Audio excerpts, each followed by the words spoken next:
एक घने जंगल में एक बड़ा सा हाथी रहता था। वो बहुत ताकतवर था और अपनी ताकत पर घमंड भी करता था।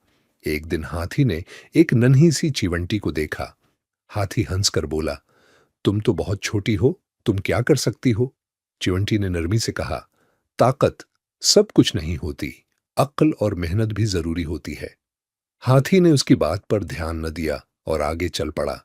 कुछ देर बाद हाथी का पांव कांटों में फंस गया। वो बहुत तकलीफ में था और जोर जोर से चंघाड़ने लगा। चिवंटी ने ये देखा तो फौरन मदद के लिए आई। वो कांटों के पास जाकर उन्हें हटाने लगी और हाथी को आराम मिला। हाथी ने शर्मिंदा होकर कहा, मैंने तुम्हें कमजोर समझा, मगर तुमने मेरी मदद की।